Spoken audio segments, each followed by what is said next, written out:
Бидејќи велат на младите останува светот, еве јас во име на председателот на Стопанската комора на Македонија, господинот Бранко Азевски, денеска ќе ви се обратам. Почитувани екселенции, амбасадор Жбогар, незината екселенција, госпоѓа Сибил Сутертехада,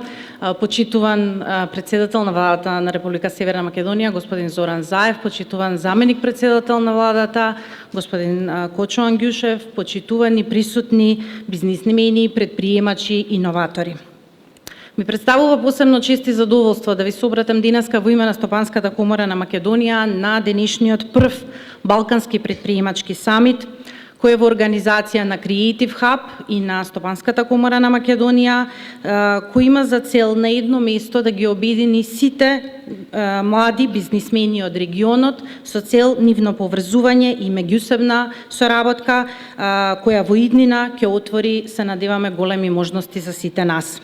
Ово е прв настан кој ги обединува најуспешните бизнисмени од регионот, Албанија, Бугарија, Грција, Србија, во Скопје со младите Forbes 30 под 30 предприемачи од Балканот.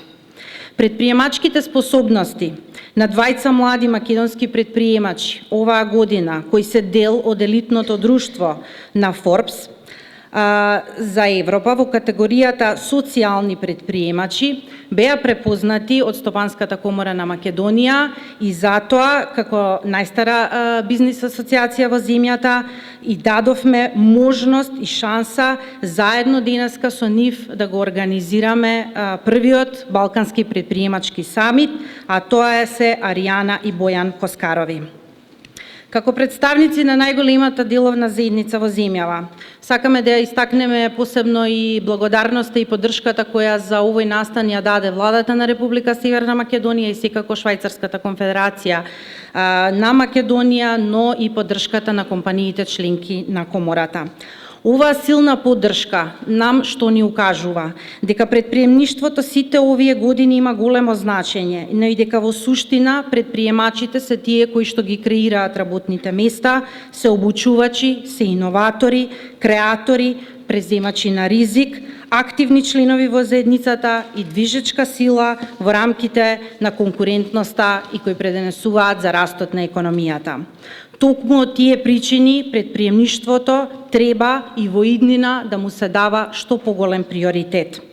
Затоа сите ние поактивно треба да се вклучиме во креирањето на политики за создавање на предприемачки екосистем кој ќе создаде олеснат пристап до развој, предприемачко образование, трансфер на знаење, истражување и развој, транспарентност на внатрешниот пазар, кој ќе влијае да се поттикне конкурентноста, пристапот до предприемачката инфраструктура, како и подигнување и поддршка на младите предприемачи на домашен терен поради стекнување на соодветни услови за излез на меѓународните пазари. Градењето стратегија за предприемништво има со цел да ја зголеми самодовербата за предприемачките потфати, при што ќе ги оспособи граѓаните да имаат целосна и ефективна улога во идниот развој на економијата на заедницата. Но од друга страна, предприемачкото образование не е само насока за сите граѓани да отвараат собствени бизниси, туку да ги натера младите луѓе да размислуваат позитивно, да им се даде можност за реализирање на нивните идеи, да стекнат самодоверба за постигнување на своите цели и да ги искористат своите таленти за изградба на подобро општество од економска, но и од социјална гледна точка. Денес, од сите овие лица кои што се присутни, од бизнис елитата, кои што ќе бидат говорници и панелисти, ќе можеме да ја слушнеме нивната приказна за успех, ќе имаме можност да слушнеме за најновите инвестициски фондови и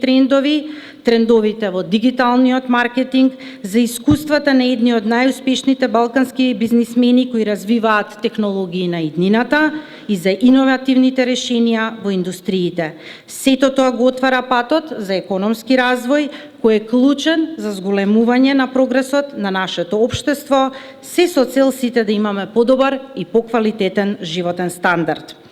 Она што сакам да го потенцирам е дека најголемиот предизвик со кој што се соочуваат компаниите од Балканот е неспорно предизвикот за недостаток на квалитетна работна сила и токму денешниот втор панел е резервиран на таа тема и се надеваме дека истиот ќе понуди квалитетни предлози и решенија во таа насока.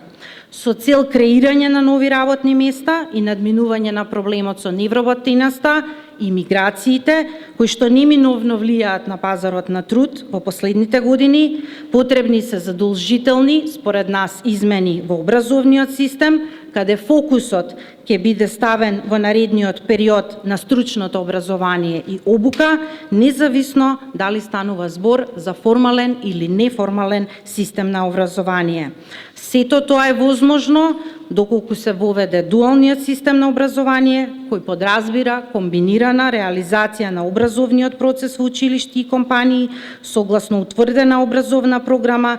со цел да може да се следат и да се мерат постигнувањата на учениците, каде со дуалното образование ќе се креира кадар кој што е потребен и неопходен на компаниите за да можат и натаму да се развиваат. Како комора ќе продолжиме активно да работиме и во креирање на подобри, во насока на предлагање на